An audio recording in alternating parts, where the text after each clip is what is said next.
welcome back to your Feel Good Breakfast Show. We're in that final half hour of the show right now, and the entertainment is still buzzing and feeling good. We have JP Sebastian in studio, and we've got to get into a movie that really is the buzz of the town right now.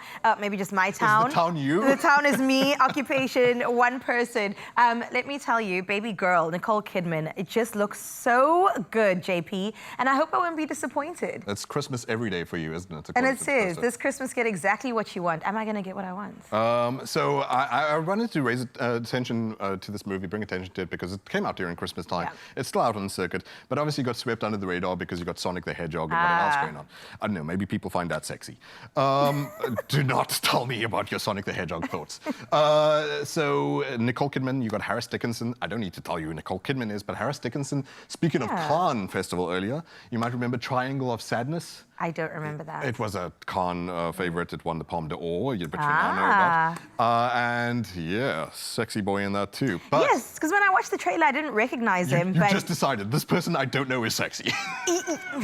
I got a man, okay? I can't say that out loud, but oh my goodness, I was so taken aback by his presence. That's a great way to put it.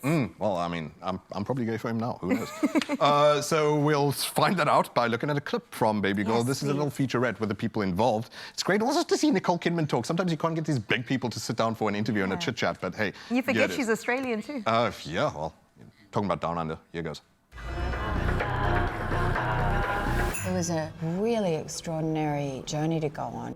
I could feel there was something really, really magical on the precipice. Romy's this dimensional woman. She's the CEO, she's a mother, she's a wife. She's got it all. But underneath it, there's this animal that is asleep and that is very slowly waking up.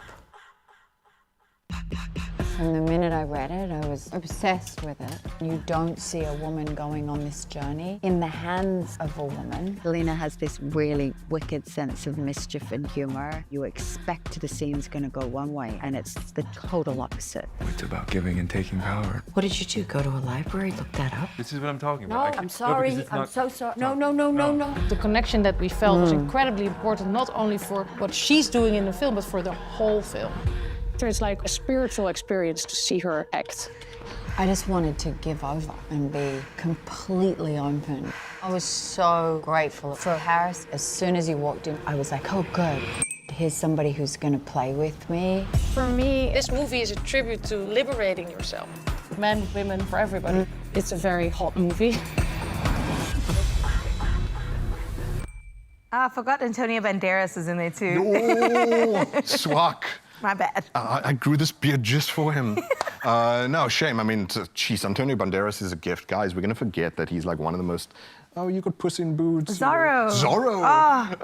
And obviously, I mean, geez, there's a bunch of other art movies that you guys should also see. Pain and Glory. Sure, why not? We'll take Desperado. But Babygirl, big names obviously in front of it. Nicole Kidman, Harris Dickinson, told you already where you might have seen him from before. He was also in one of the Kingsman movies. Okay. But whatever. Didn't see that. The face doesn't matter. I mean, the name doesn't matter. The face matters. matters. The name does not matter. So what you're seeing here is the scene where she finds him for the first time. She's a high-powered CEO of one of these logistical firms. Yeah, well, I don't need to say that name.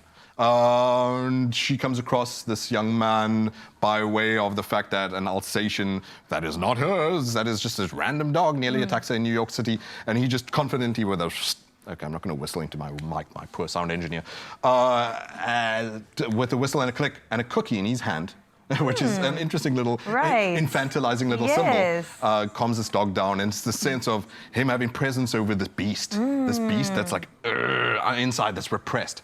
And surprise, surprise, he ends up being the intern at her company. Love this. He loves it too, and she's going to find out that she does.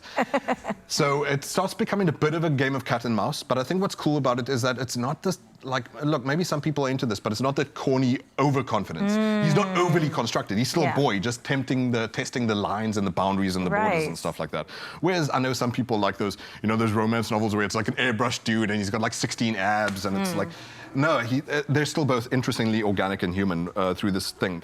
And he slowly starts to then we'll talk about, like, say, rather assist in waking up in her, rather Okay. than inducing in her, the way, like, Man with a Whip might in some Right, stories. so it's not 50 Shades. We're not doing that. Also, she's a willing participant in this, right? Yeah, so that's what I mean by an assist more than Yeah. like this boring sort of like steering wheel type situation.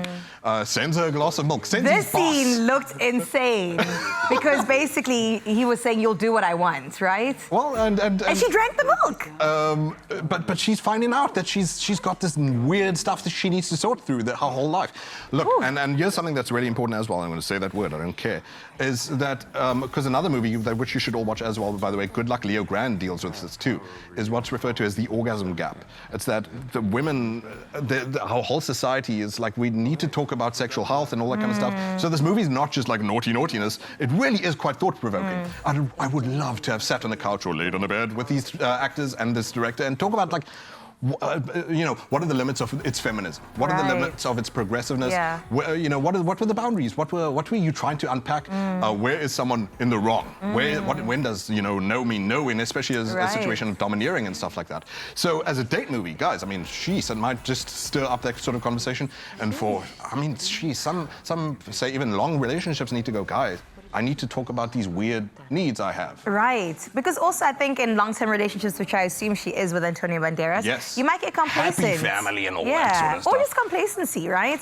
And then that kind of awakens as, oh, I'm still somebody that has desires. But in terms of that gap I was referring to, Yeah. there's something so sort of creepy in that he's happy and smiley. Antonio Banderas is like, everything's okay, but it's like, are you really in the sort of a consensual Ooh. relationship then Yeah. if the other person isn't He's pleased? also got an intern, probably. But you got all... If you want to add scandal, go for it. But look, some negatives as well. Sometimes it can be a bit langdrarig in that you've got a director who's an actress as well. And that sometimes is great. It's great when a director's like, I want you to see what actors do when they're with each Right. other, when they play. It's such a gift, actually. But even Nicole Kidman would probably admit, I like having a boss. Like, a director should sometimes guide a scene a bit. So if the improv sort of domineering scenes can be a bit drawn out, it can be a bit of a drag sometimes. All right, having said all that, popcorns? So I should give this a 1 decimal lower, but I'll give it a 7 out of 10. A sin! Sinful 7. A sinful 7 out of 10. And speaking of sinful, I just want to say, in terms of its sexiness, what's interesting is it's not heavily graphic Okay, I compared like to that. 50 Shades even. It's definitely, it feels more dangerous than Challenges, which for me was a bit druk. But thing being is that if dare you can you. craft suggestion very well, that stuff can be sexy, but it's very thought-provoking. I also prefer suggestion over explicitity. That's not a word, but let me tell you, Babygirl is coming out. It is out, been out since Christmas, and you'll catch me at the movie theater really soon because I definitely got to watch one of that. I feel like it's got me out as well.